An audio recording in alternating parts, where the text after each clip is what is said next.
Our Residential Forms Committee was asked to prepare a form for our members to use during this crisis. This was approved yesterday and available on Forms on the Fly.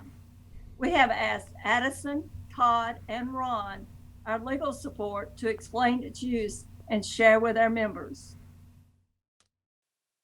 Thanks, Joan.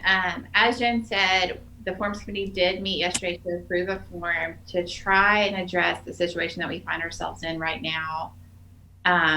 Keep in mind, this is a first effort to address all the uncertainties that your clients may be facing. I doubt that this will address every situation they find themselves in. Important to note, this is a very fluid situation, ever evolving. And so there may be amendments coming to this form as we get deeper into this crisis. But as a start, this is what we have to offer. And so I'm going to go through the form and kind of explain how it's used, and then also like when it can be used. You can find this form, as Jen said, on Forms on the Fly. It's RF 679. It may be possible that your vendor of choice has not yet published the form. Keep in mind that many other states across the country are also pushing out new forms right now, and so they're a little overwhelmed, but it is available on Forms on the Fly to get. What this form does is it provides for an extension of all performance deadlines if a third-party provider is unable to perform because of a COVID-19 circumstance. The form itself sort of references who those third-party providers could be, such as home inspectors, closing attorneys, applicable government offices, etc. And then it also talks about examples of performance deadlines, but it's important to note that this form will apply to all performance deadlines within the contract. If you have a buyer put in an offer today and they are concerned about the uncertainties ahead, you can attach this form as an addendum to the offer. You would, on line 4, fill in the binding agreement date of the offer date of the offer. And then on line 17, the parties would agree to a time frame in which they could extend all deadlines if needed. And so what would happen at that point is, as you're going through the transaction, when you hit your first roadblock, the parties would fill out the notification form, which is RF 656 here on your screen. If, for instance, the home inspector is hospitalized because they have been infected with the virus, the buyer would check item 15 other and say, home inspector cannot perform home inspection within the agreed upon inspection time frame because of a COVID-19 circumstance. That would then trigger this COVID-19 addendum and that performance deadline period extension. So if the agreed upon timeline was 14 days, then all performance deadlines within the purchase and sale agreement would extend 14 days. If you have, this could also be used if you had a contract that was executed last week. And then now, as we're one more week into the pandemic, the buyer or seller is starting to get a little nervous about things actually being able to happen on time. At that time, the parties could execute this form as an amendment to the contract. And on line 4, they would enter the binding agreement date of the contract they've already entered. They would agree upon a timeline to which extend all performance deadlines, whatever may make them comfortable. And this is just to provide a buffer.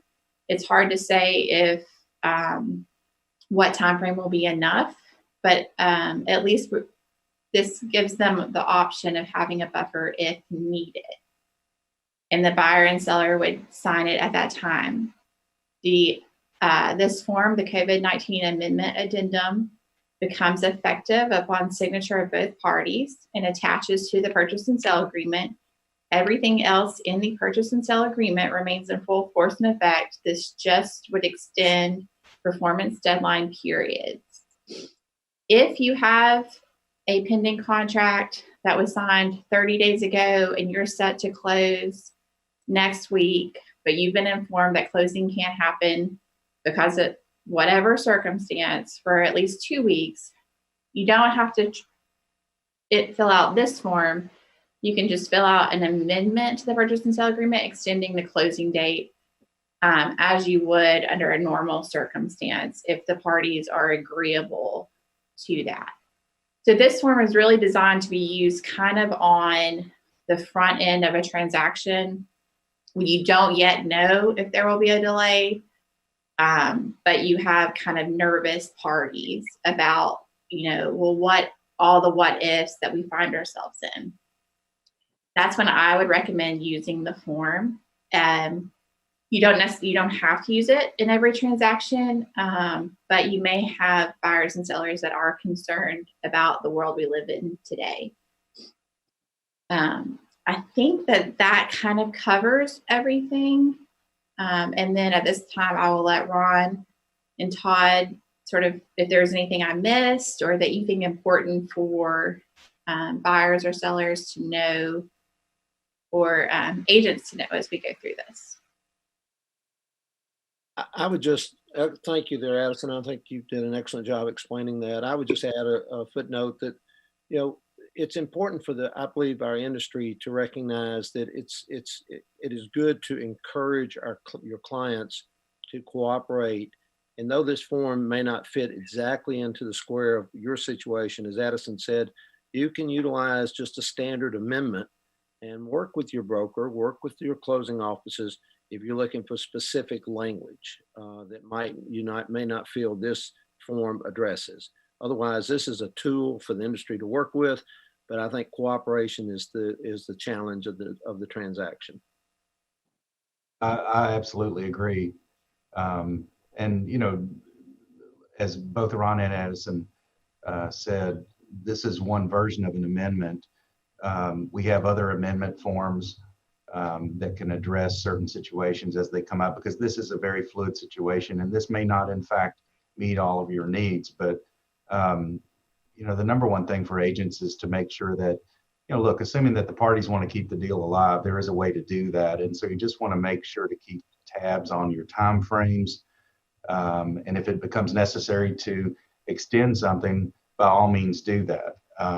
And so it's really just a matter of good, practice to ride herd on those deadlines and keep the deal alive as you need to do that. So. And feel free to contact the hotline if you have any questions on how to use this form or any other form to meet a circumstance you find yourself in right now. I just hope everyone stays safe and healthy and sane as we work through this. Thank you so much and appreciate your information.